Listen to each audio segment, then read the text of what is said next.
मुक्ति जो चहे, अथवा पद निर्वाण, भाव सहित सो यह कथा, भरो श्रवण पूत का।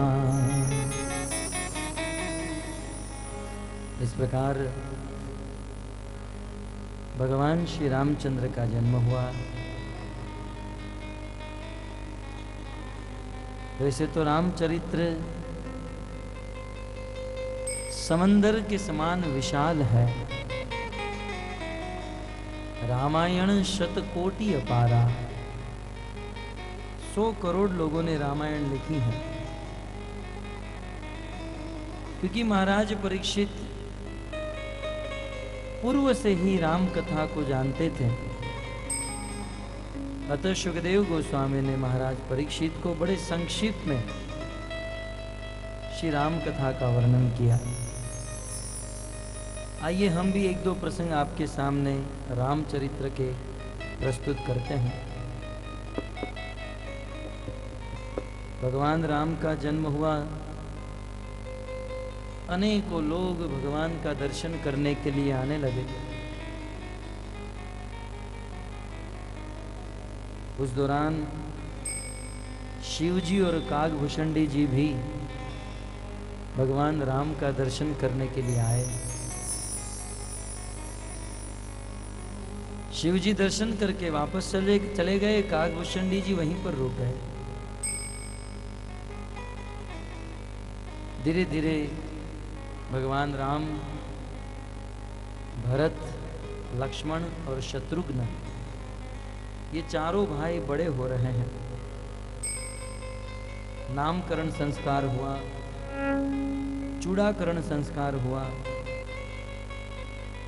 जब ये चारों कुमार अवस्था को प्राप्त हुए, भये कुमार जब ही सब भ्राता,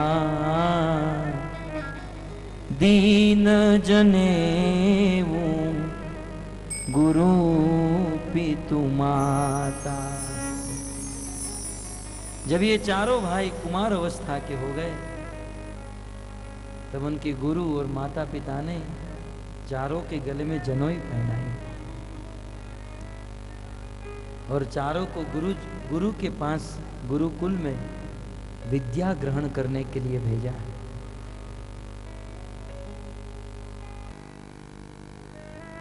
आज साक्षात भगवान जब गुरुकुल में विद्या ग्रहण करने जा रहे हैं, तब गोस्वामी जी लिखते हैं कि जिस भगवान के सांस से वेद प्रकट होते हैं, जाके वेद श्वास श्रुति चारी, सो हरि पढ़ यह कौतुक भारी। अरे जिस भगवान के सांस से चारों वेद प्रकट हुए, उस भगवान को किसी गुरु के पास जाकर विद्या ग्रहण करने की जरूरत कभी नहीं। भगवान को किसी गुरु के पास जाने की जरूरत नहीं, ज्ञान ग्रहण करने की जरूरत नहीं। लेकिन क्या करे, मनुष्य अवतार धारण किया है। मानव जगत को शिक्षा देने के लिए आज साक्षात भगवान अपने आचरण से दिखा रहे हैं कि जब तक गुरु के पास नहीं जाओगे, तब तक ज्ञान नहीं मिलेगा। बिना गुरु के ज्ञान नहीं हो सकता। भगवान राम वशिष्ठ ऋषि के पास विद्या ग्रहण करने गए। चारों भाई कुछ समय तक विद्या ग्रहण किए, वापस अपने राज्य में लौटे। बहुत सुंदर लग रहे हैं। राजा दशरथ एक साथ 4 पुत्र रत्न को प्राप्त करके प्रसन्न है। परंतु इस संसार में सुख के बाद दुख निश्चिंत आता है। एक दिन की बात, महर्षि विश्वामित्र अपने यज्ञ की रक्षा करने के लिए राजा दशरथ के राज्य में आए। राजा दशरथ ने स्वागत किया, यथा उचित सत्कार किया और अंत में पूछते हैं, महर्षि आपको यहां आने का कोई कारण? बोले हाँ राजन, हम वन में यज्ञ कर रहे हैं और उस यज्ञ में ताड़का, सुबाहु, मारीच, ये सारे असुर यज्ञ में बाधा दे रहे हैं। अतः उस यज्ञ की रक्षा करने के लिए आप अपने पुत्र राम और लक्ष्मण को मेरे पास भेजिए, मेरे साथ भेजिए। इतना सुनते ही राजा दशरथ के हृदय में बड़ा कष्ट हुआ। राजा दशरथ दोनों हाथ जोड़कर निवेदन करने लगे, गुरुवर यदि आप चाहते हो तो मैं आपके साथ चलूं, आप चाहते हो तो मैं मेरी पूरी सेना को आपके साथ भेजूं, आप कहो तो आपको लाखों गाय का दान कर दूं, आप कहो तो मैं मेरा सब कुछ आपको दे दूं, परंतु मेरे पुत्र राम को मत लेकर जाइए। इतने लंबे समय के बाद मुझे पुत्र की प्राप्ति हुई और आप उसे भी लेकर जाना चाहते हो यज्ञ की रक्षा। राम तो मेरे प्राण के समान है, राम को ले जाओगे मेरे प्राण निकल जाएंगे। निवेदन किया। राजा दशरथ रोने लगे। उस समय वशिष्ठ जी ने, कुल गुरु ने राजा दशरथ को समझाया, राजन ऐसी स्थिति में रोना नहीं चाहिए। आपके ये चारों पुत्र यज्ञ की कृपा से प्राप्त हुए हैं। पुत्र कामेष्टि यज्ञ किया, यज्ञ की आशीर्वाद, यज्ञ की कृपा से आपके ये चारों पुत्र प्राप्त हुए हैं। और आज जब उस यज्ञ की रक्षा करने की बात आ रही है तो आपको अपने पुत्र को अवश्य भेजना चाहिए। वशिष्ठ जी के कहने पर हृदय पर पत्थर रखकर राजा दशरथ ने अपने चारों पुत्रों को भेज दिया। अपने दोनों पुत्र राम और लक्ष्मण को भेज दिया। राम और लक्ष्मण गए हैं, महर्षि विश्वामित्र के यज्ञ की रक्षा किए। सर्वप्रथम ताड़का को मारे। राम हो चाहे कृष्ण हो, जब असुरों को मारना हुआ तो सबसे पहले राक्षसी को मारे। कृष्ण ने सबसे पहले पूतना को मारा और राम ने सबसे पहले ताड़का को मारा। क्योंकि भगवान ने यह दिखाया कि संसार में असुरों को प्रकट करने वाली शक्ति का पहले नाश होना चाहिए। और फिर मारीच को बिना फर का बाण मारा, 7 समंदर पार जाकर गिर गया। सुबाहु को बाण मार के उनका वध कर दिया। विश्वामित्र जी के यज्ञ की रक्षा हुई। जनकपुर से निमंत्रण आया था। राजा जनक अपनी पुत्री सीता का विवाह कराना चाहते हैं, अतः उन्होंने बहुत बड़ी प्रतियोगिता रखी है, बहुत बड़ी स्वयंवर सभा रखी है। हे महर्षि विश्वामित्र, आप उन दोनों राजकुमारों को लेकर जनकपुर में पधारिए। विश्वामित्र जी राम और लक्ष्मण को लेकर जंगल के रास्ते से होते हुए जनकपुर की ओर जा रहे हैं। उस जंगल के रास्ते में भगवान ने एक आश्रम देखा। घोर वन में एक बहुत सुंदर आश्रम देखा। आश्रम एक देख मगमाही, आश्रम एक देख मगमाही, खग मृग जीव जंतु कहनाही। भगवान राम ने एक ऐसा सुंदर घोर जंगल में सुंदर आश्रम देखा जिसमें कोई पशु पक्षी और मनुष्य नहीं थे, परंतु उस आश्रम के प्रांगण में एक पत्थर पड़ा था। पूछा, मुनि ही शिला प्रभु देखी सकल कथा कही विशेषी।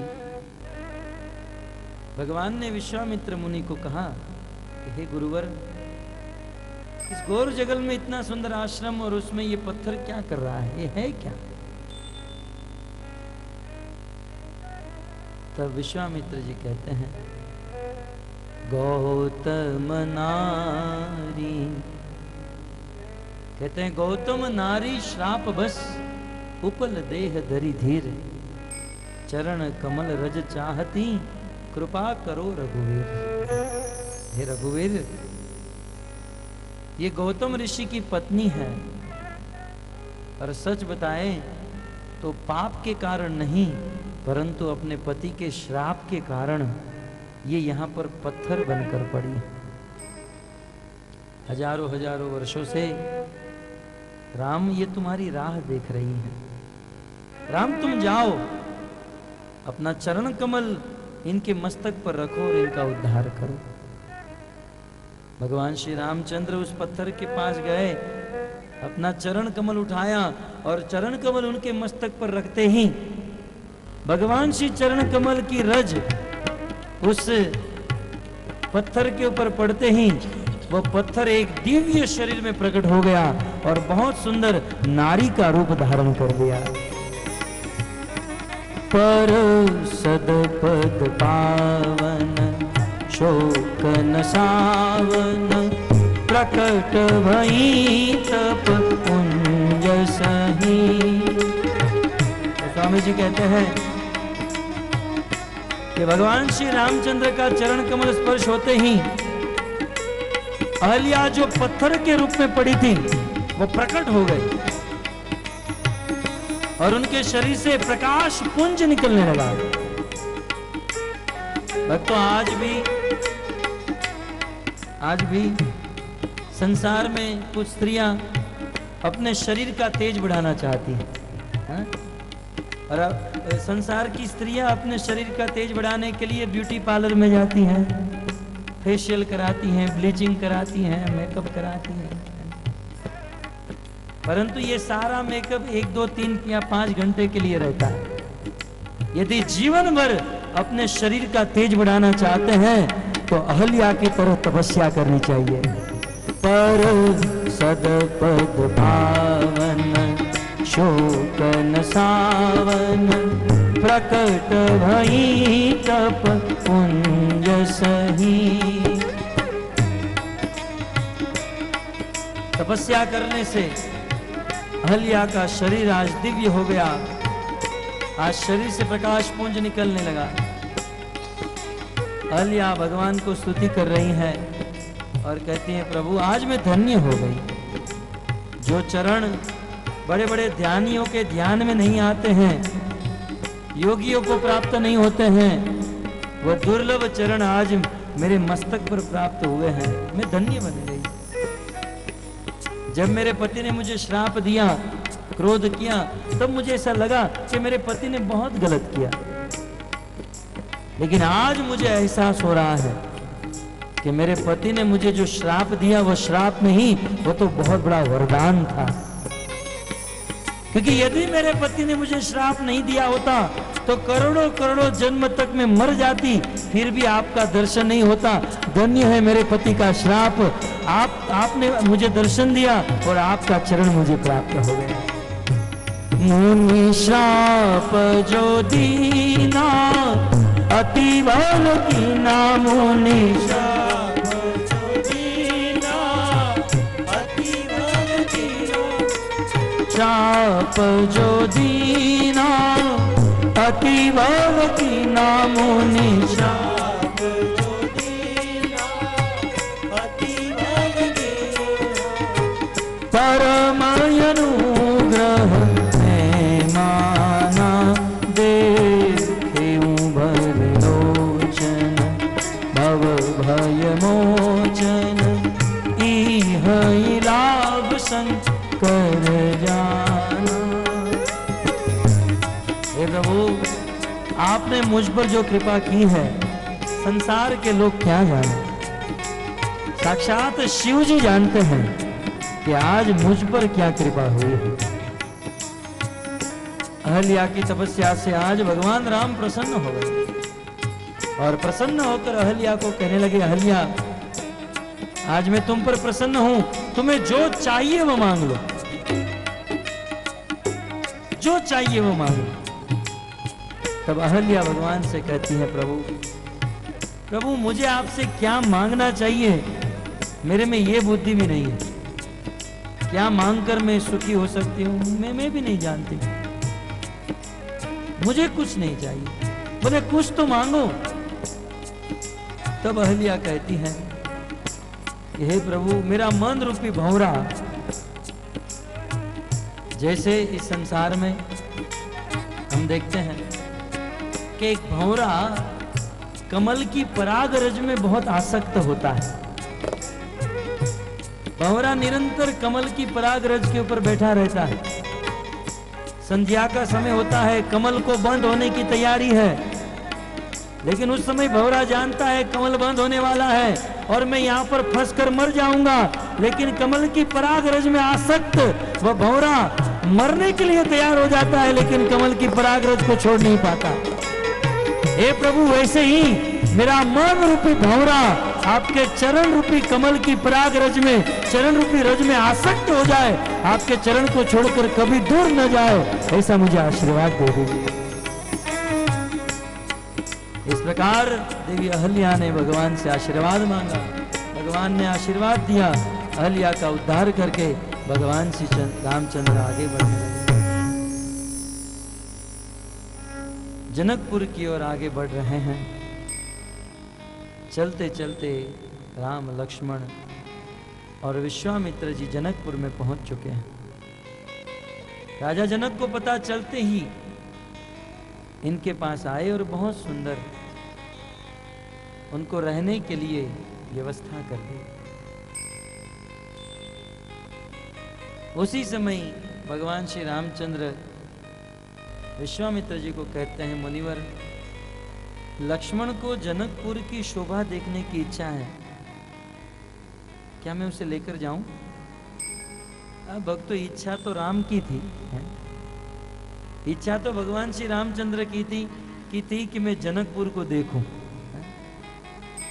क्योंकि संसार में जो दूल्हे होते हैं वो अपनी पत्नी के गांव को देखने में बहुत आनंद लूटते हैं, है ना।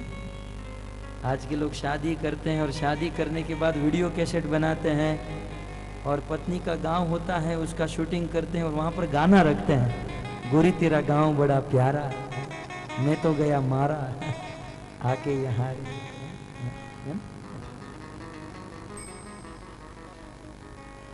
तो गोरी के गांव को देखने का बहुत आनंद होता है। वैसे भगवान राम को जनकपुर की शोभा देखनी थी, लेकिन भगवान राम का शील तो देखिए, उनका आचरण तो देखिए। वे ऐसा नहीं कह रहे हैं कि मुझे जनकपुर की शोभा देखनी है, प्रभु लक्ष्मण को जनकपुर देखना है। अब लक्ष्मण को क्या था, जनकपुर से क्या लेना देना था। लेकिन एक स्टाइल है, एक परिपाटी है। आप किसी के घर पर प्रसाद लेने के लिए, भोजन करने के लिए जाओ और भोजन में खीर परोस रहे हैं और आप खाते खाते खीर खाली हो गई, आपको खीर बहुत पसंद है, तब ऐसा नहीं कहना चाहिए मेरे लिए खीर लाओ, ऐसा नहीं बोलना। बाजू में रमेश भाई बैठे हैं, कहना चाहिए रमेश भाई के लिए खीर लाओ। भले रमेश को नहीं खानी है, लेकिन कहना चाहिए रमेश भाई के लिए लाओ, तो साथ साथ अपने को भी मिल जाती है। ये एक विधि है, परिपाटी है। तो इसी प्रकार भगवान राम ने ये नहीं कहा मुझे देखना है, भगवान राम ने कहा लक्ष्मण को देखना है। अब बताओ, भगवान राम जनकपुर में 50-100 बार आ चुके थे कि वो लक्ष्मण जी को जनकपुर दिखाएंगे, दोनों पहली बार थे। लेकिन भगवान का ये गुण है। विश्वामित्र जी ने तुरंत कह दिया, हाँ जाओ, तुम जा सकते हो। यदि राम के बदले कृष्ण होते तो इतनी जल्दी रजा न मिलती है। यहां राम को तुरंत कह दिया तो आप जा सकते हो। और ऐसा ही एक प्रसंग भागवत में भी है, जब कृष्ण मथुरा में गए और मथुरा की शोभा देखने के लिए नंद बाबा को कहने लगे, नंद बाबा, बाबा बाबा मैं मथुरा की शोभा देखने के लिए जा सकता हूं? नहीं, कभी नहीं। नंद बाबा ने सीधा ना बोल दिया। बोले बाबा जाने दो ना, बहुत निवेदन करने लगे। तब नंद बाबा ने कहा लेकिन एक शर्त है, मथुरा नगरी की शोभा देखने के लिए तुम्हें जाने की परमिशन दूंगा, लेकिन एक शर्त, तुम्हें सीधा सीधा चलना है। कृष्ण ने कहा बाबा बीच में दीवार आ जाए तो? बोले तू नहीं सुधरेगा, तू बिल्कुल टेढ़ा है। हमारे राम बेचारे कितने सीधे हैं। किसी ने पूछा राम और कृष्ण में अंतर क्या है? वैसे ज्यादा अंतर तो नहीं, लेकिन थोड़ा सा अंतर। संतों ने कहा राम कृष्ण दूं एक है, अंतर नाही निमेष। राम कृष्ण दोनों एक हैं, अंतर नाही निमेष, थोड़ा भी अंतर नहीं है, लेकिन थोड़ा सा डिफरेंट है। और वो क्या है? राम कृष्ण दोनों एक है, अंतर नाही निमेष। इनके नयन गंभीर हैं, राम के नयन गंभीर हैं, उनके चपल विशेष। राम के नयन बेचारे सीधे हैं, सीधा देखते हैं, सीधा खड़े रहते हैं, और ये कभी सीधा रहता नहीं। खड़ा भी रहता है तो बिल्कुल 3 अंगों से टेढ़ा खड़ा रहता है। देखा आपने? ये तो है नहीं यहाँ। और देखता भी है तो बिल्कुल तिरछी दृष्टि से, सीधा नहीं देखता। कृष्ण ने पूछा, बाबा बाबा मैं जाऊं मथुरा में? बोले नहीं, सीधा सीधा चलना है। बोले दीवार आ जाए तो तू नहीं सुधरेगी। बाबा जाऊं? बोले देखो किसी के साथ बात नहीं करनी है, किसी के साथ झगड़ा नहीं करना है। बाबा कोई सामने से निमंत्रण देगा तो तू नहीं सुधरेगा। बाबा मुझे जाने दीजिए। देखो एक शर्त, जाने दूंगा, लेकिन किसी भी दुकान में कोई चीज, कोई वस्तु खरीदनी नहीं है, बस सीधा सीधा चलना है। किसी भी दुकान से कोई चीज खरीदनी नहीं है। बाबा चोरी तो कर सकता हूं ना? तू नहीं सुधरेगा। ये चरित्र बिल्कुल टेढ़ा है, इसको समझना बड़ा मुश्किल है। लेकिन ये राम तो मर्यादा पुरुषोत्तम है। भगवान राम ने कहा लक्ष्मण को जरा दिखा कर आऊंगा। इस प्रकार लक्ष्मण जी को लेकर भगवान राम गए। जनकपुर की शोभा देख रहे हैं। आज जनकपुर में रहने वाले समस्त लोगों की आंखों को तृप्त कर रहे हैं। हजारों हजारों जन्मों से जो भगवान को देखना चाहते थे, आज सब लोग, नगर में रहने वाले सब लोग भगवान को देख रहे हैं। संध्या का समय हुआ, राम लक्ष्मण वापस लौट गए। गुरु जी की सेवा करते हुए दोनों सो गए। दूसरे दिन सुबह जगे और जगकर भगवान की पूजा करने के लिए बगीचे में फूल चयन करने के लिए गए हैं। राम और लक्ष्मण बगीचे में गए। लक्ष्मण जी बगीचे में अंदर प्रवेश करे। राम ने कहा रुको, बाहर निकलो।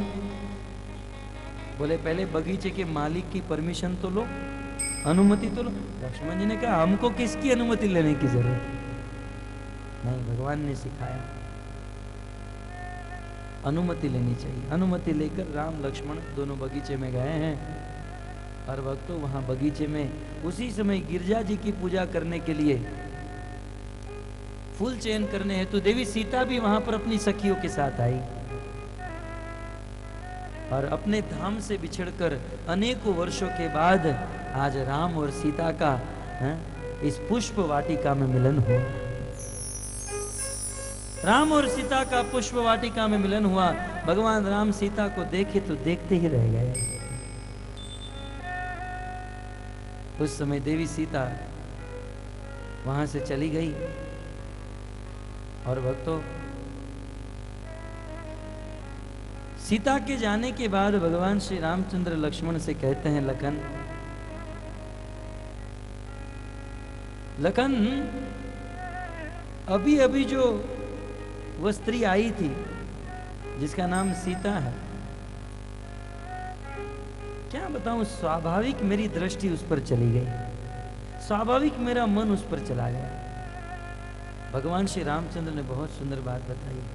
लखन, लखन मुझे विश्वास है मेरे खून पर, लखन मुझे विश्वास है मेरे कुल पर।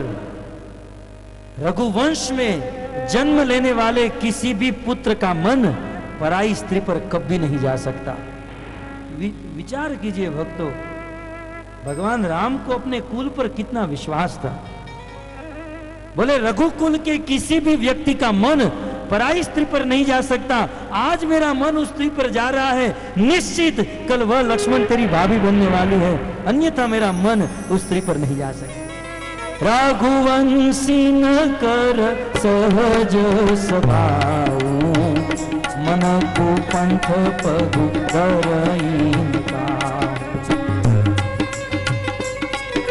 रघुवंशी न कर सहज स्वभाव, मन को पंथ पगु करईनका। लखन, मुझे विश्वास है मेरे रघुवंश के ऊपर कि मेरा मन, पहले के राजा महाराजाओं को अपने मन के ऊपर विश्वास था कि ये मन कभी भी पराई स्त्री पर नहीं जा सकता। और आज धिक्कार है आज के पुरुषों को जो अपनी बेटी की उम्र की लड़कियों के ऊपर गलत नजर डालते हैं। बूढ़े हो गए, मरने की स्थिति हो गई, लेकिन हृदय से काम नहीं गया। याद कीजिए हमारे भारतवर्ष के इतिहास को। भक्तों, हमारे भारतवर्ष के एक राजा हुए जिसका नाम था दुष्यंत। राजा दुष्यंत जंगल में शिकार करने गए और शिकार करते करते करते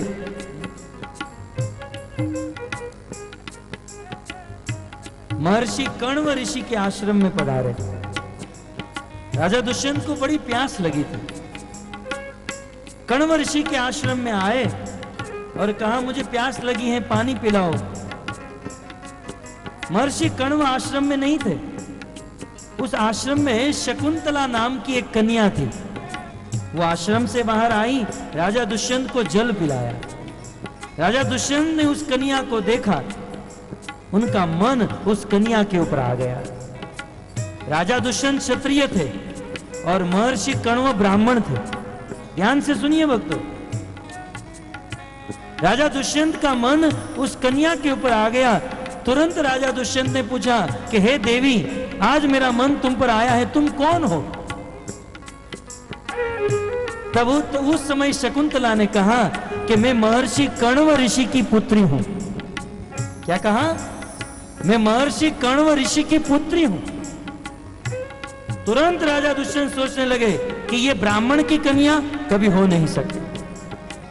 उस समय राजा दुष्यंत ने ऐलान किया, मुझे विश्वास है मेरे रघुकुल के ऊपर, मुझे विश्वास है मेरे सूर्य वंश के ऊपर कि इस वंश के राजा का मन किसी पराई स्त्री पर नहीं जा सकता। सच सच बताओ,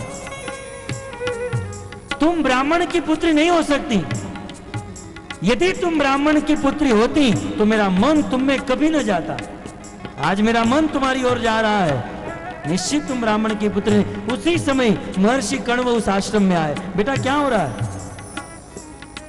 तब शकुंतला ने अपने पिता महर्षि कण्व को पूछा, पिताजी मैं किसकी पुत्री हूं? मैं आपकी पुत्री नहीं हूं, सच सच बताओ।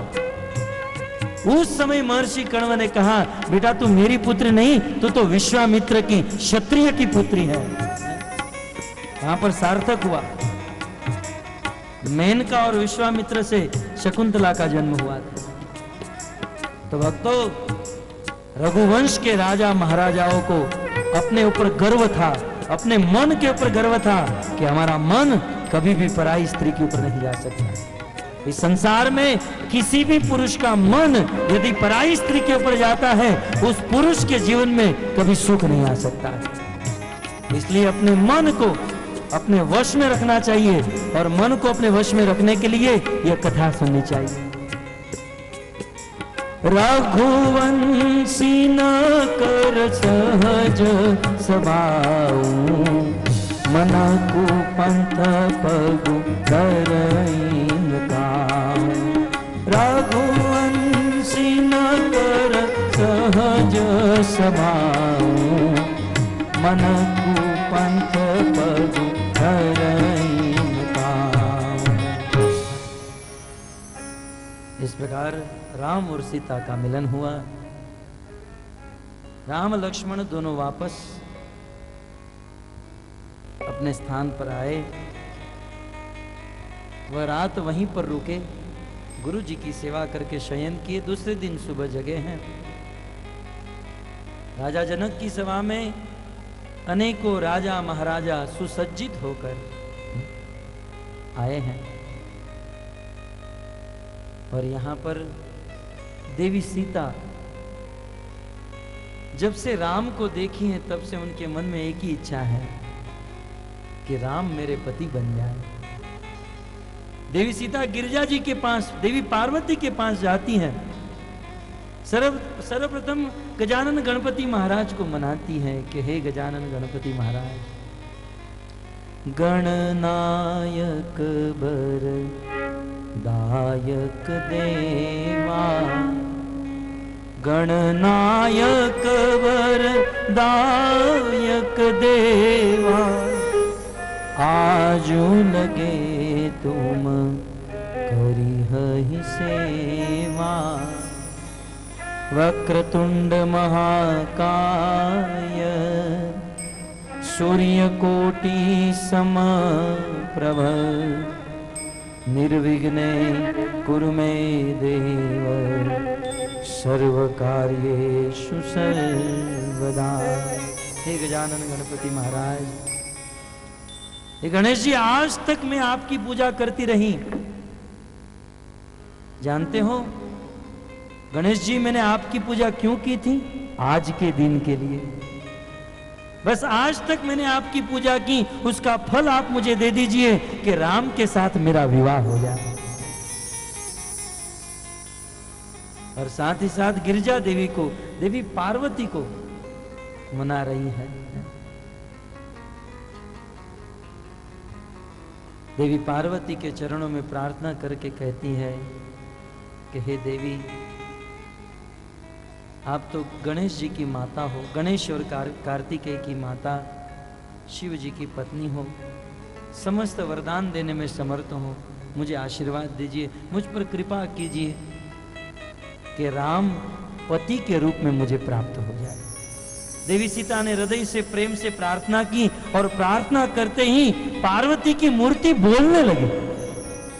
मनुजाहि राचेहु मिली ही सो, बरु सहज सुंदर सावरो, करुणा निधान गुणान सिलु, स्नेहु जानत रावरो, तेहि भांति गौरियसी सुनि सिय सहित हर्षियली, तुलसी भवानी पूजी पुनि पुनि, उदित मन मंदिर चले। जैसे ही देवी सीता ने प्रणाम किया, देवी पार्वती जी से प्रार्थना की, देवी पार्वती की मूर्ति बोलने लगी। आज तो इस बात पर संसार में किसी को विश्वास नहीं होता है कि मूर्ति भी बोलती है, है? लोग विश्वास नहीं करते हैं, ये मूर्ति कैसे बोलती होगी। संसार के लोग को यह विश्वास नहीं होता है क्योंकि आज के लोगों के पड़ोसी भी उनके साथ नहीं बोलते। हमारे पड़ोसी हमारे साथ नहीं बोलते तो हमें कैसे विश्वास हो सकता है कि मूर्ति भी बोलेगी, है? लेकिन यदि हृदय में प्रेम हो, श्रद्धा हो, तो मूर्ति भी बोलती है, बोलने लगे। मनुजाहि राचेहु मिली ही सो, बरु सहज सुंदर सावरो, करुणा निधान सुजान सिलु, स्नेहु जानत रावरो, तेहि भांति गौरियसी से सुनि सिय सहित हर्षियली, तुलसी भवानी पूजी पुनि पुनि, उदित मन मंदिर चले। मनुजाहि राचेहु मिली सो, बरु सहज सुंदर सावरो। देवी सीता, तुम्हारे मन में जो इच्छा है वह सहज सुंदर वह सांवरी मूरत राम के साथ निश्चित तुम्हारा विवाह होगा। वक्त तो बहुत सुंदर यहाँ पर सिद्धांत स्थापित हुआ। इस संसार में अनेकों देवी देवता हैं। देवी सीता हम सबको बहुत सुंदर आचरण सिखा रही है। देखिए, हमें सभी देवी देवताओं के मंदिर में जाना चाहिए। जैसे देवी सीता देवी सीता गणेश जी के पास गई, शिव जी के पास गई, पार्वती जी के पास गई, समस्त देवी देवताओं के पास गई। क्यों? देखिए, हमें भी किसी देवी देवताओं का अनादर नहीं करना चाहिए, हमें भी सभी देवी देवताओं के पास जाना चाहिए, लेकिन इन सभी देवी देवताओं के पास जाकर क्या मांगना चाहिए? बस सीता की तरह यही मांगना चाहिए, ये राम और कृष्ण हमारे पति बन जाए, ये राम और कृष्ण के साथ हमारा संबंध जुड़ जाए, ऐसा आशीर्वाद प्रदान कीजिए। ये राम और कृष्ण के साथ हमारा प्रेम हो जाए, देवी देवताओं से यह मांगना चाहिए, क्योंकि प्रेम करने योग्य राम और कृष्ण ही है। इस प्रकार देवी सीता ने प्रार्थना की और यहां पर राजा जनक की सभा में लाखों करोड़ों जनता आकर बैठी है और अनेकों अनेकों राजा महाराजा विराजमान है। महर्षि विश्वामित्र राम और लक्ष्मण को लेकर राजा जनक की सभा में प्रवेश कर रहे हैं। लाखों लोगों की दृष्टि आज भगवान राम के ऊपर है। गोस्वामी जी ऐलान करते हैं, जिनकी रही भावना जैसी, प्रभु मूरत देखी तिन तैसी। राज समाज विराजत रे, उड़गन महु जन युग बिनु पूरे। जिनकी रही भावना जैसी, प्रभु मूरति तिन देखी तैसी। राम सिया राम जय जय राम। राम सिया राम जय जय राम। जिनकी रही भावना जैसी, प्रभु मूरति तिन देखी तैसी। राम सिया राम जय जय राम जय जय राम।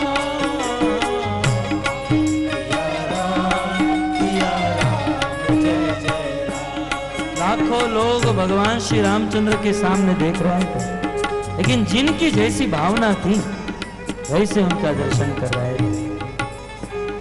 कहते हैं महान राजाओं ने, जो महान राजा थे, उन लोगों ने भगवान राम को महान, एक वीर, साक्षात भगवान वीर रस धारण करके आए हैं।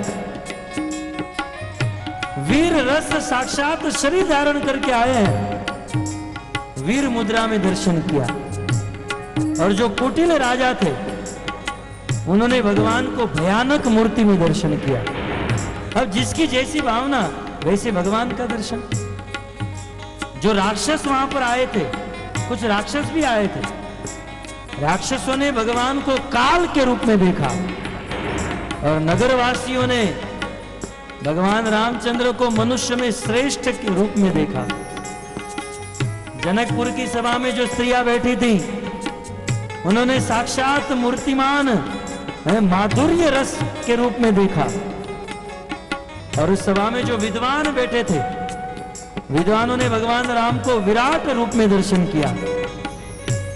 जनक जी के जो सजातीय कुटुंबी जन थे, उन्होंने भगवान राम को अपने सगे संबंधी के समधी के रूप में दर्शन किया। जनक और उनकी रानियों ने भगवान राम को बच्चे के रूप में देखा। ये तो छोटा सा बच्चा, जैसी जिनकी भावना वैसे भगवान का दर्शन। जिनकी भावना जैसी होती है, भगवान उनको उस रूप में दर्शन देते हैं। जो बड़े बड़े योगी थे, योगियों ने भगवान राम को परम तत्व के रूप में देखा। और जनक की सभा में जो हरि भक्त आए थे, भगवान के भक्त आए थे, उन्होंने भगवान राम को अपने इष्ट देव के रूप में देखा। किसी ने गोस्वामी जी को पूछा कि हे गोस्वामी तुलसीदास जी, ये सब की बात तो ठीक है, लेकिन हमारी सीता ने भगवान राम को किस भाव में देखा? तब गोस्वामी उत्तर देते हैं, राम ही चितव भाय जेहि सीता,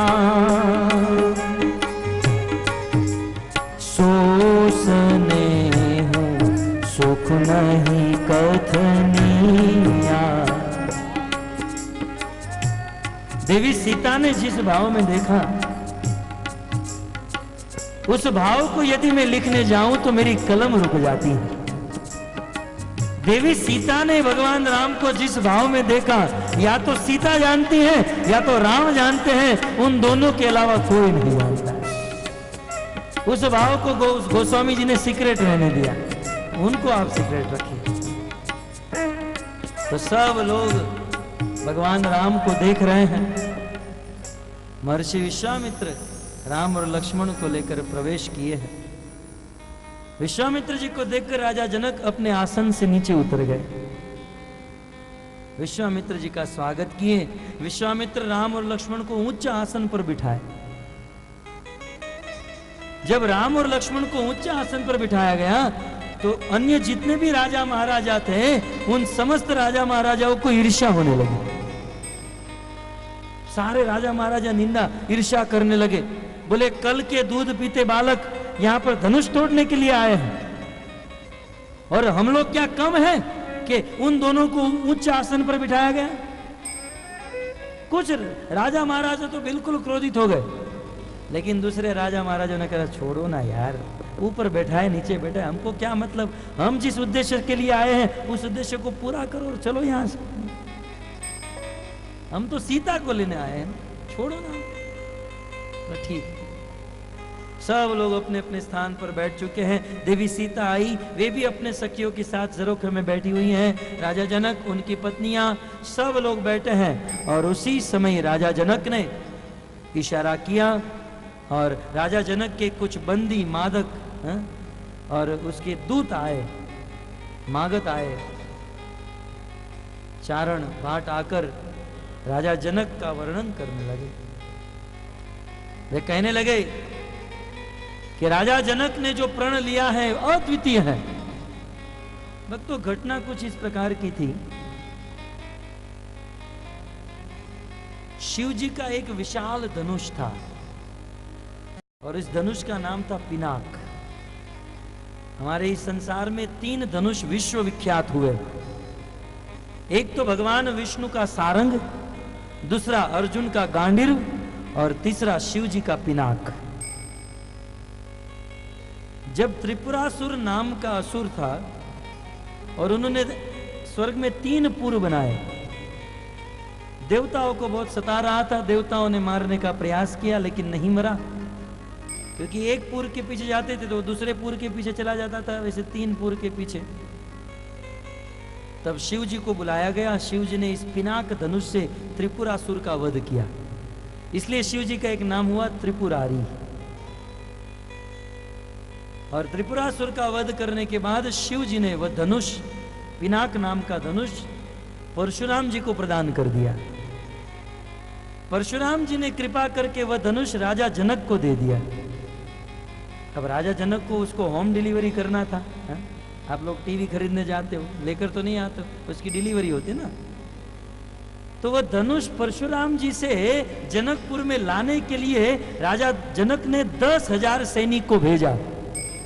हट्टे गट्टे मोटे 10,000 सैनिक जब उसको उठाकर और बहुत मेहनत करके उठाए और तब जाकर जनकपुर में लेकर आए। इतना विशाल लंबा चौड़ा धनुष था। एक दिन की बात, देवी सीता राजा जनक के घर पर मंदिर का मार्जन कर रही थी और धनुष तो इतना विशाल था, कभी किसने उठाया नहीं, तो उसके नीचे कुछ मट्टी जम गई थी। देवी सीता ने देखा इतनी सारी मट्टी जमी हुई है। सीता के एक हाथ में कपड़ा था, एक उंगली उस धनुष के नीचे डाली और धनुष को उठा लिया। जिस धनुष को 10,000 लोग मिलकर नहीं उठा पा रहे थे, उस धनुष को सीता ने एक उंगली से उठा लिया और नीचे मट्टी को साफ कर दिया। और यह दृश्य राजा जनक देख लिए और तुरंत सोच लिया, ये सीता कोई साधारण कन्या नहीं, ये तो साक्षात भगवान की शक्ति है। और शक्ति का विवाह शक्तिमान के साथ ही होना चाहिए, राजा जनक ने ठान लिया। ये भगवान की शक्ति है और शक्ति का विवाह शक्तिमान भगवान के साथ होना चाहिए। लेकिन मुझे कैसा पता चलेगा कि भगवान कौन है? तब राजा जनक ने सोचा कि मैं ऐसा प्रण लूंगा कि ये धनुष जो उठाएगा उसके साथ सीता का विवाह, क्योंकि भगवान ही इस धनुष को उठा पाएंगे। जैसे कभी कभी होता है ना, किसी का पॉकेट खो गया, पर्स खो गया, तो अनाउंसमेंट करते हैं हमें एक पर्स मिला है, यदि आपका हो तो पहचान देकर लेकर जाओ। पहचान देनी पड़ती है कि मेरा पर्स ये रंग का है, उसमें ये चीज है, ये चीज है। वैसे राजा जनक ने यही किया, मुझे एक शक्ति मिली है सीता, पहचान देकर लेकर जाओ। उस दिन राजा जनक ने प्रण ले लिया कि जो इस शिव धनुष को उठाएगा उसके साथ मैं मेरी कन्या सीता का विवाह करवाऊंगा। जनक जी के जो दूत थे ना, बड़े बुद्धिमान थे, ज्ञानी थे। उन्होंने ऐलान किया कि ये शिव जी का ये पिनाक धनुष राहु के समान है। ये तो सबको जोश देने वाले थे, उत्साह देने वाले। कहा शिव जी का धनुष राहु के साथ है, और हे राजा महाराजाओं, आपकी शक्ति चंद्रमा के समान है। देश देश के भूपति नाना हम जानते हैं, यहां पर इस सृष्टि के परम पराक्रमी राजा महाराजा आकर बैठे हैं, और यहां तक देवता भी मनुष्य का रूप धारण करके यहां पर बैठे हैं। इस सभा में जो व्यक्ति इस शिव जी के पिनाक धनुष को उठाएगा, उस पर प्रत्यंचा चढ़ाएगा, उसका विवाह राजा जनक की कन्या सीता के साथ कराया जाएगा, जिसकी सुंदरता इस संसार में अद्वितीय है। लेकिन आप ये मत सोचो कि ये शिव जी का धनुष कोई भी उठा सकता है, क्योंकि ये शिव जी का धनुष राहु के समान है। लेकिन आप लोगों की शक्ति तो बड़े चंद्रमा के समान है, आप तो चंद्रमा के समान चमक रहे हो। इतना सुनते ही सारे राजा महाराजाओं का उत्साह बढ़ गया कि हम चंद्रमा के समान। कुछ राजा अपनी मुझ पर हाथ घुमाने लगे, कुछ राजा अपना कॉलर ठीक करने लगे, कुछ राजा महाराजा अपनी बाहें भुजाएं चढ़ाने लगे। नृप भुज बलु विदुषी वदनु राम, करऊ कठोर विदित सब काहू। नृप भुज बलु विदुषी वदनु राम, करऊ कठोर विदित सब काहू।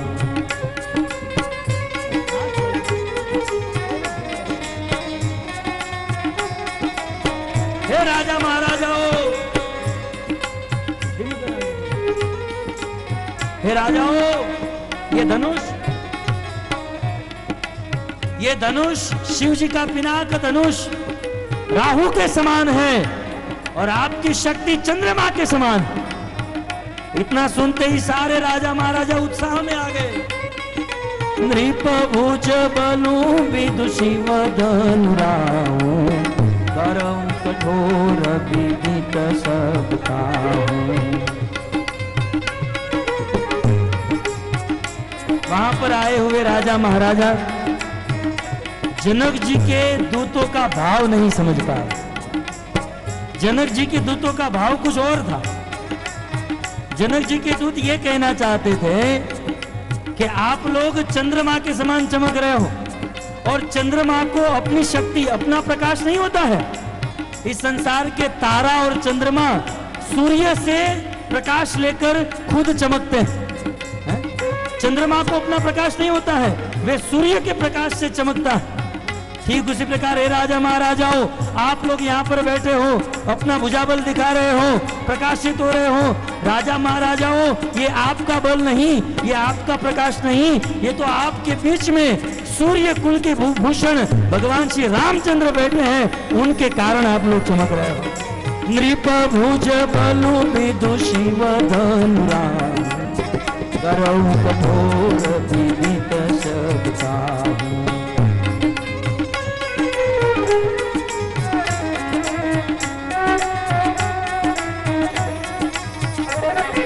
नृप भुज बलु विदुषी वदनु राम, करऊ कठोर विदित सब काहू।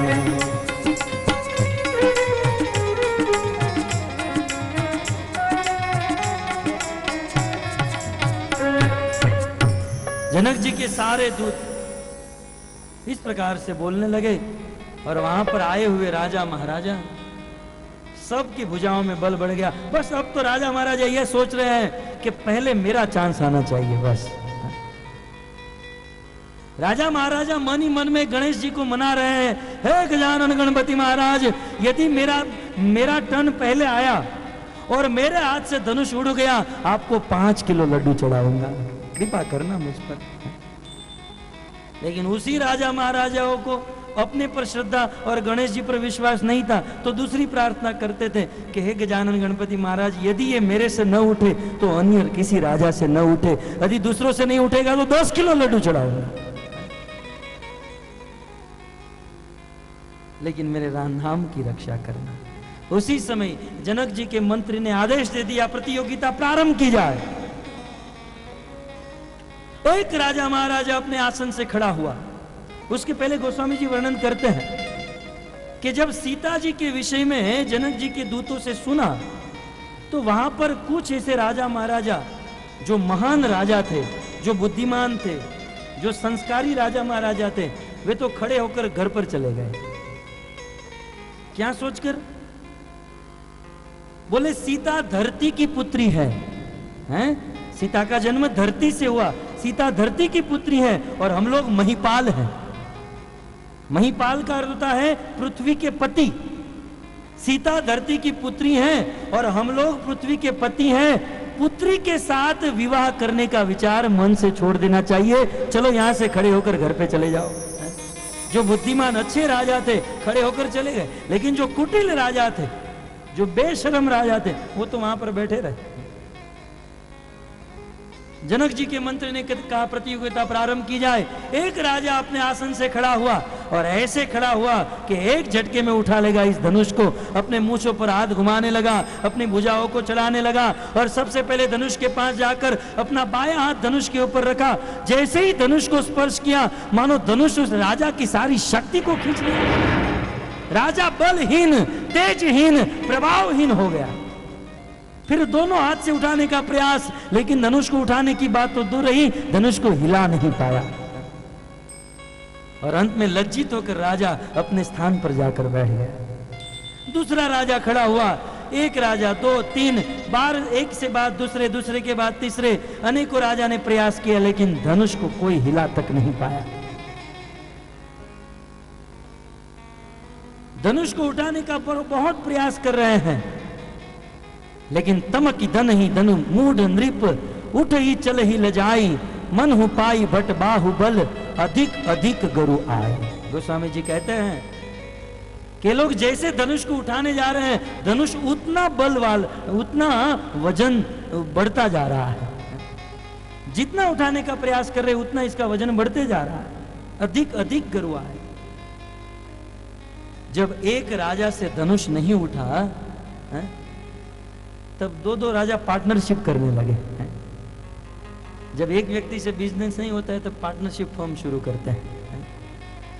2 राजा सोचने लगे, चलो एक से नहीं उठ रहा है तो हम दोनों उठाते हैं, और एक बार उठ जाने तो फिर हम सोच लेंगे किसके साथ विवाह करेगी। तो गोस्वामी जी कहते हैं 2 राजा खड़े हुए धनुष को उठाने के लिए, लेकिन 2 राजा मिलकर भी उस धनुष को नहीं उठा पाए। 3-3 राजा, 4-4 राजा, 5-5, 10-10। गोस्वामी जी ने तो ऐलान किया, 1 नहीं, 10 नहीं, उस धनुष को उठाने के लिए 10,000 राजा खड़े हो गए। धूप सहस 10 एक ही बारा, लगे उठावन करही तारा। 1 नहीं, 10 नहीं, 100 नहीं, 1000 नहीं भक्तों, 10,000 राजा खड़े हो गए। धूप सहस 10 एक ही बारा, लगे उठावन करही तारा। 10,000 राजा अपने स्थान पर खड़े हुए उस धनुष को उठाने के लिए।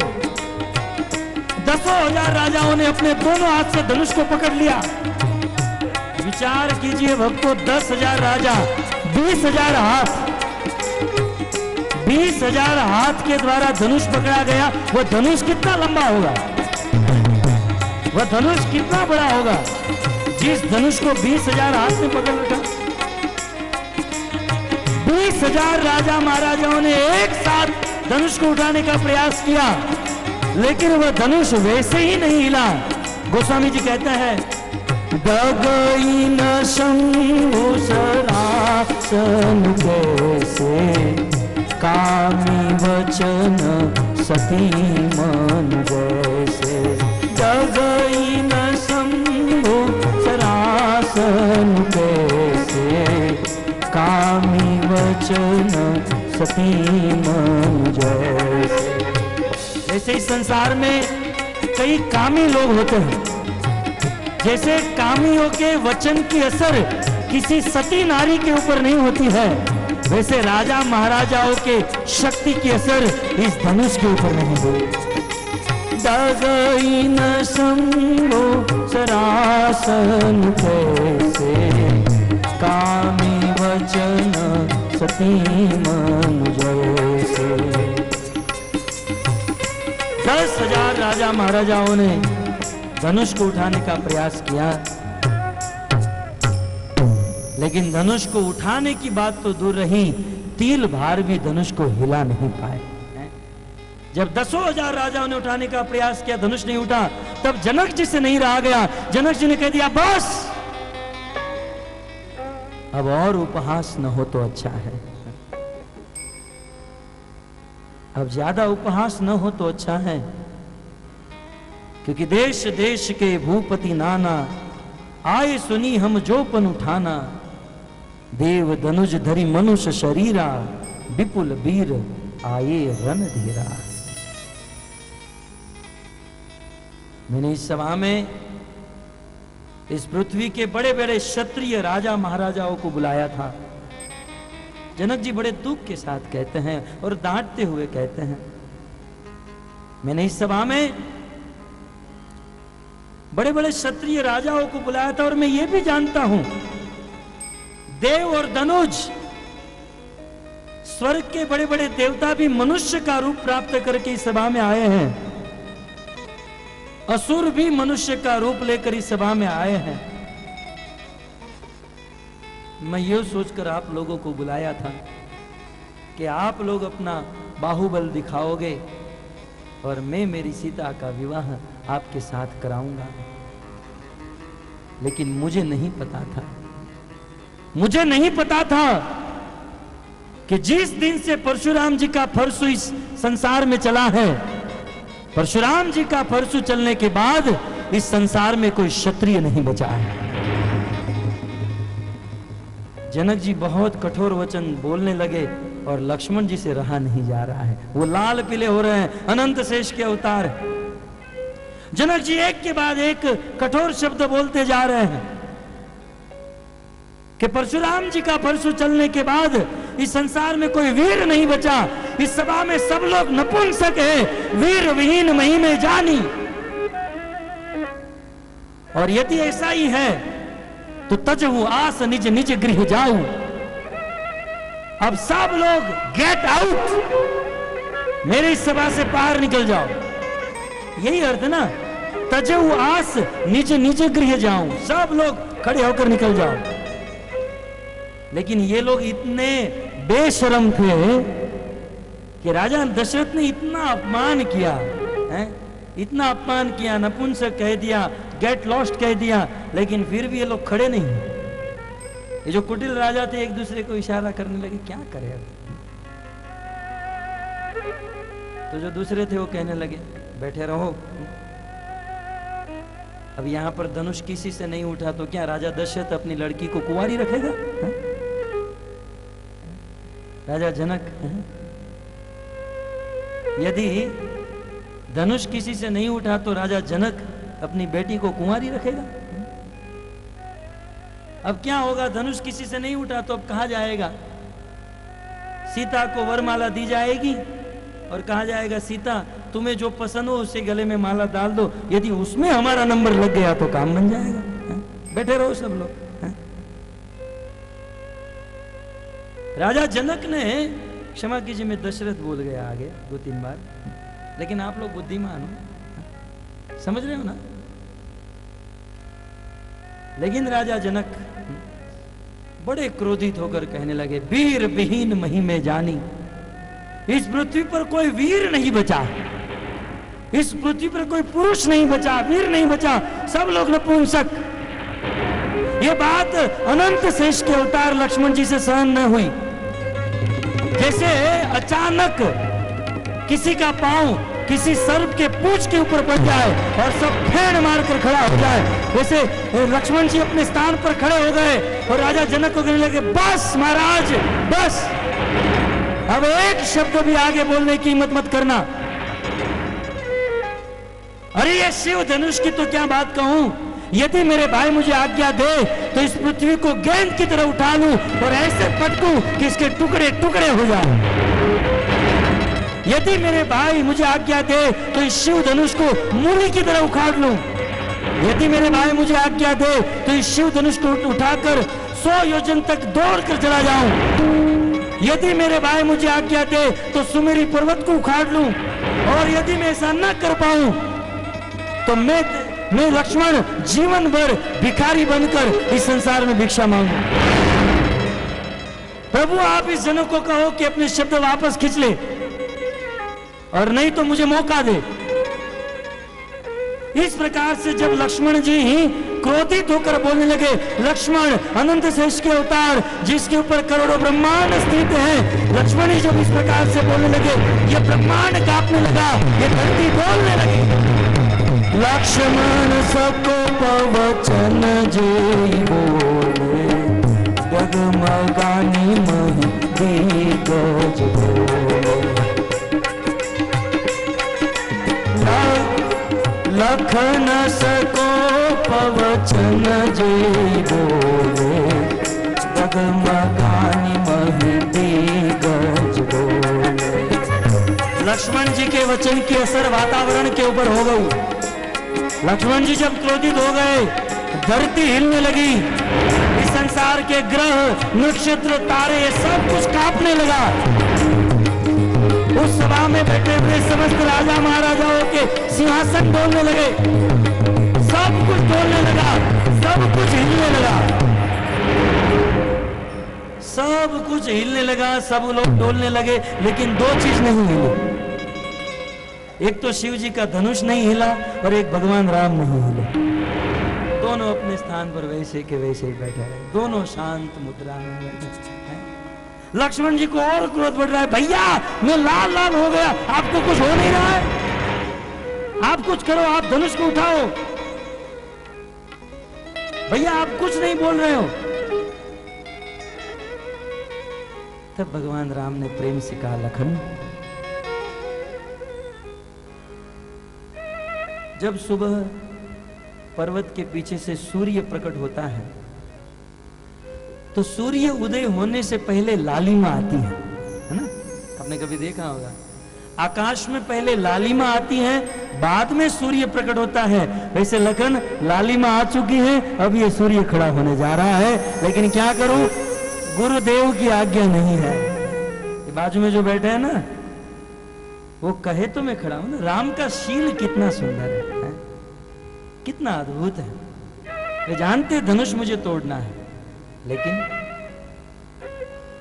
लेकिन जब तक गुरु की आज्ञा नहीं है तब तक भगवान राम खड़े नहीं हो रहे हैं। जनक जी के दुख को देखकर, लखन जी के क्रोध को देखकर भगवान राम ने लखन को इशारा किया, बैठो बैठो आराम से। लक्ष्मण जी बैठ गए। अवसर देखकर महर्षि विश्वामित्र ने भगवान राम को इशारा किया, अपना वरद हस्त ऊपर किया। उठहु राम बन जाऊं, इफेक्ट વધારે થઈ ગયો। उठहु राम बन जाऊं भव चापा, मेटहु तात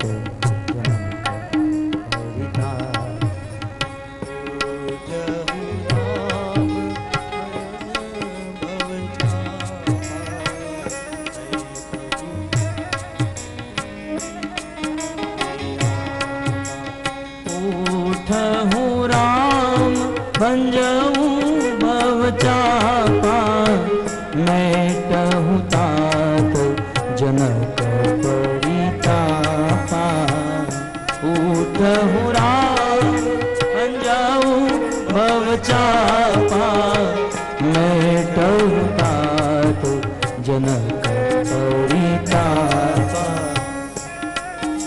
महर्षि विश्वामित्र ने भगवान राम को इशारा किया, राम उठो,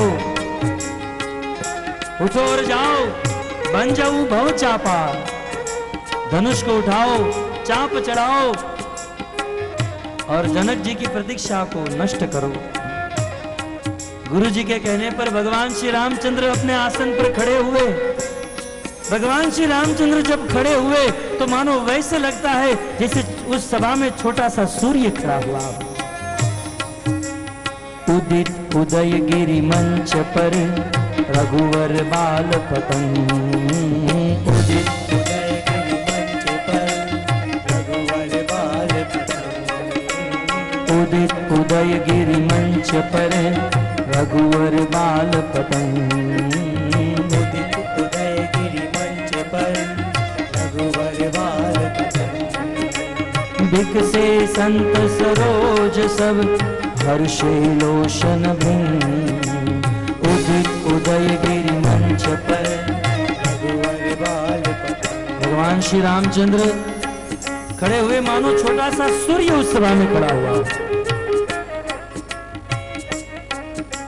जैसे ही संसार में सूर्य आकाश में प्रकट होते ही सरोवर में रहने वाले कमल खिल जाते हैं, वैसे भगवान श्री रामचंद्र के खड़े होते ही जितने भी भक्त थे सबके मुख खिल गए, सब लोग प्रसन्न हो गए। उदित उदय गिरि मंच पर रघुवर बाल पतंग,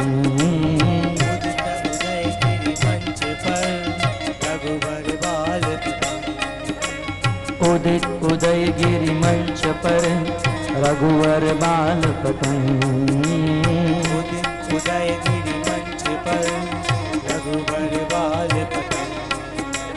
बिकसे संत सरोज सब हर्षे लोशन भृंग, बिकसे संत सरोज सब हर्षे लोशन भृंग, उदित उदय गिरि मंच पर रघुवर बाल पतंग, उदित उदय गिरि मंच पर रघुवर बाल पतंग। भगवान श्री रामचंद्र धीरे धीरे अपना कदम आगे बढ़ा रहे हैं।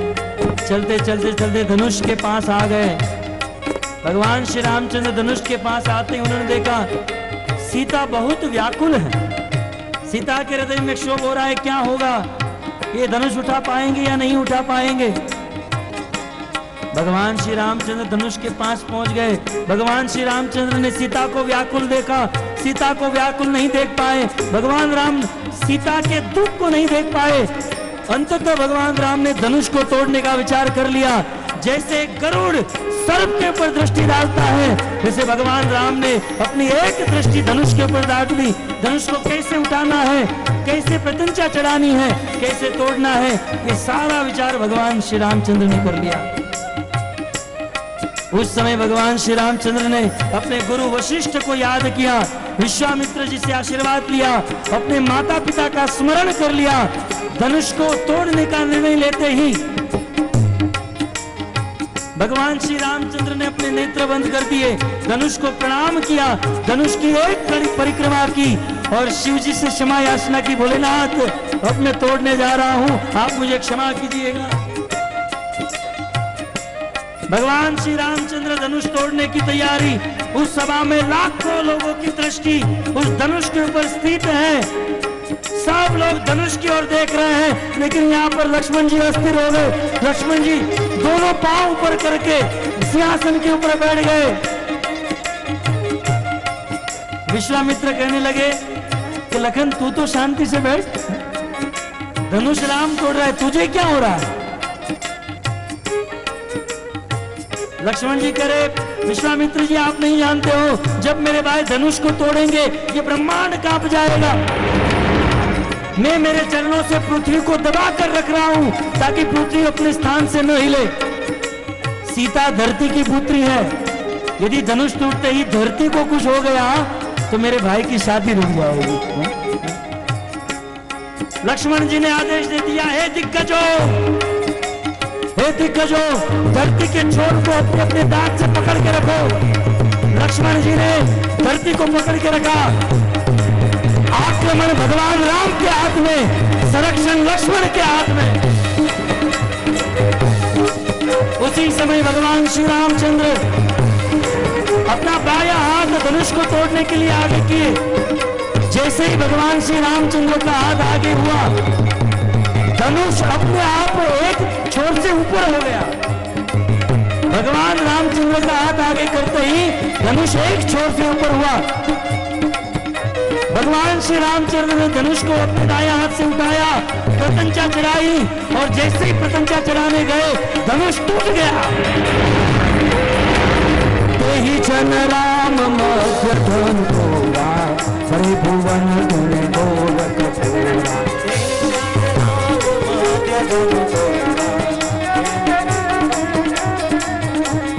तेहि जन राम मध्य धन तोड़ा, त्रिभुवन गुण गोलक तोड़ा।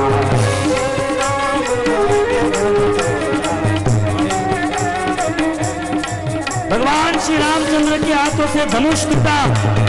धनुष टूटने का भयंकर आवाज हुआ। सूर्य पश्चिम में जा रहा था, दक्षिण की ओर बदल गया। नदियों की दिशा बदल गई, धरती डोलने लगी। शेष, वराह, कच्छप सब लोग कलमला उठे, दिक्पाल चक्कर काटने लगे। समुद्र में पानी उछलने लगा। विंध्याचल और हिमाचल की तलहटी में ध्यान करने वाले महात्माओं का ध्यान भंग हो गया। देवताओं ने अपने कानों के ऊपर हाथ रख लिया। अप्सराओं का नृत्य बंद हो गया। भयंकर शिव धनुष टूटते ही अभिमानी राजा महाराजाओं का अहंकार टूटा। सीता जी का वियोग टूटा। जनक और सुमीना की शंका टूटी। नगरवासियों की चिंता टूटी और रावण की पत्नी मंदोदरी की चूड़ी टूटी। इस प्रकार भगवान श्री रामचंद्र ने बीच समय में धनुष को तोड़ दिया। देवताओं ने पुष्प वृष्टि की और सब लोग जय जयकार करने लगे। श्री रामचंद्र भगवान की, श्री रामचंद्र भगवान की, श्री रामचंद्र भगवान की।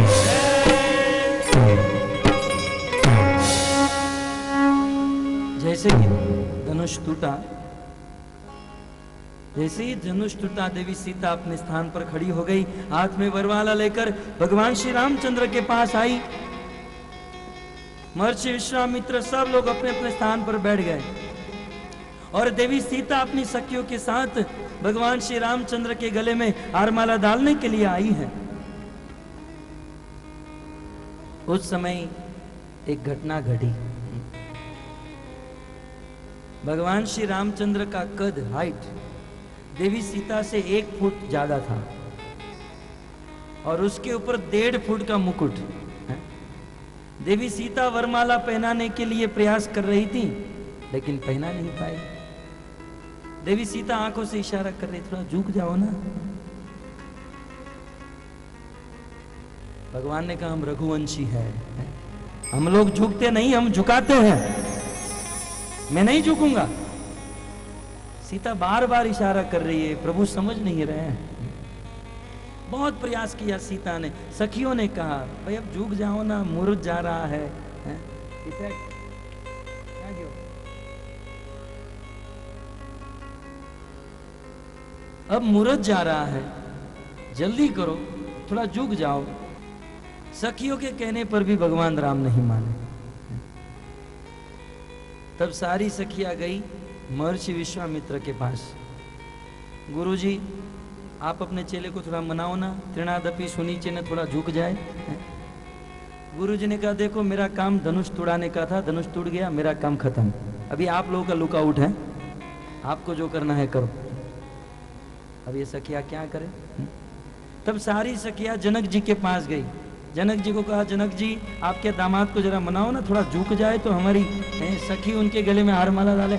जनक जी ने कहा, लड़की पर आया धन, जब तक धनुष नहीं टूटा था तब तक मेरी थी, अब ये मेरी नहीं, अब ये उनकी हो चुकी हैं, आप उनको ही बोलो, मैं कुछ नहीं कर सकता हूं। अब क्या करे, सारी सखिया परेशानियां, विवाह का मुहूर्त जा रहा है। जब कोई नहीं मिला तब अंत में ये सारी सखिया लक्ष्मण जी के पास गई। लक्ष्मण जी तो पूरे उत्साह में थे। धनुष टूटते ही सबसे ज्यादा उत्साह लक्ष्मण को हुआ और यहां धनुष टूटा, लक्ष्मण जी अपने आसन से कूदकर सीधे जनक जी के आसन पर। बताइए महाराज, आप कह रहे थे वीर वीन मही में जानी, इस संसार में कोई वीर नहीं, देखा ना टूट गया। और दूसरा है तो दूसरा, मुझे तो बड़ा बड़े ने थोड़ा छोटा छोटा तोड़ेगा। बिल्कुल लक्ष्मण जी उत्साह में थे, वो तो बैठ गए थे आराम से। वाह, मेरे भाई ने तोड़ा है आखिर। ये सारी सखियां गई लक्ष्मण जी के पास। लखन जी थोड़ा काम है। क्या है? बोले आपके भाई को बोलो ना थोड़ा झुक जाए। बोले वो नहीं झुकेंगे, शादी के बाद तो सब लोग झुकते ही रहते हैं, आज नहीं। ऐसा ही कुछ कहा होगा। बोले बोलो ना आपके भाई को थोड़े झुक जाए। बोले मैं छोटा हूं, वो बड़े हैं, मैं मेरे भाई को कैसे आज्ञा दे सकता हूं, ये कभी नहीं हो सकता। बोले कुछ तो करो, कुछ करो, नहीं तो ये मुरुद जा रहा है, हम कैसे माला पहनाएगी। लक्ष्मण जी मान ही नहीं रहे थे। तब सखियों ने कहा देखो लक्ष्मण जी, यदि आप हमारा काम करोगे तो हम भी आपका काम कर देंगे। उर्मिला भी यहाँ पर है?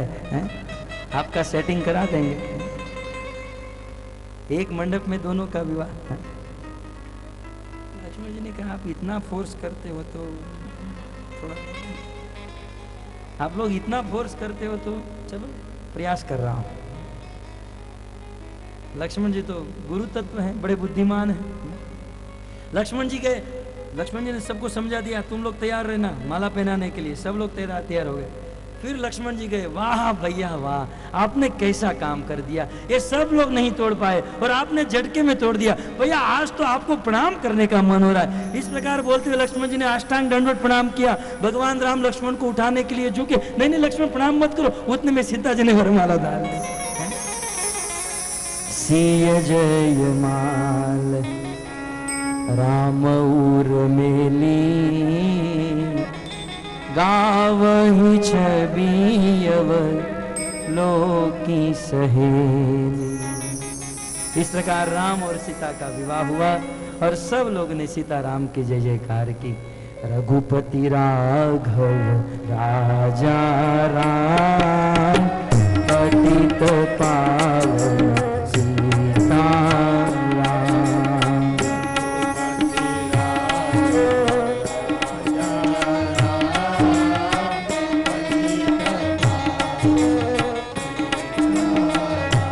बोलो रघुपति राघव राजा राम, पतित पावन सीता राम।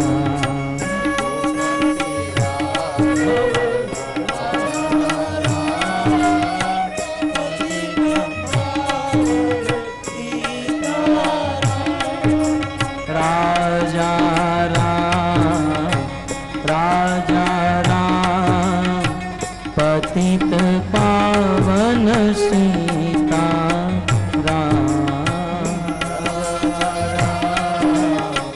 राजा राम पतित पावन सीता राम। राजा राम पतित पावन सीता राम।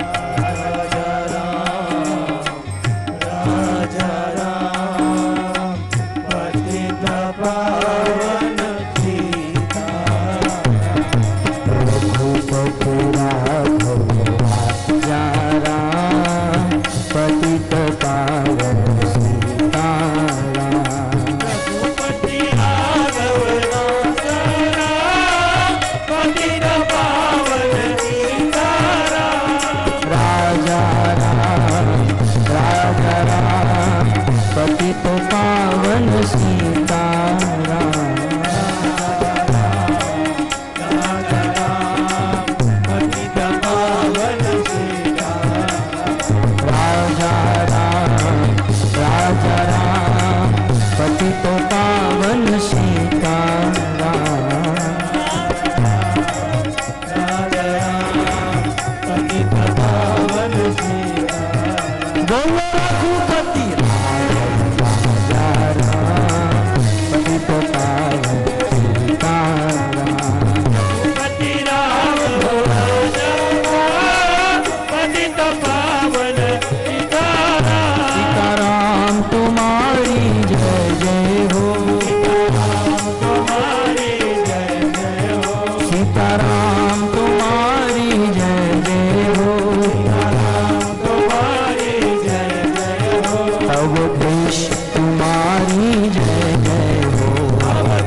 कथितो वंश विस्तारो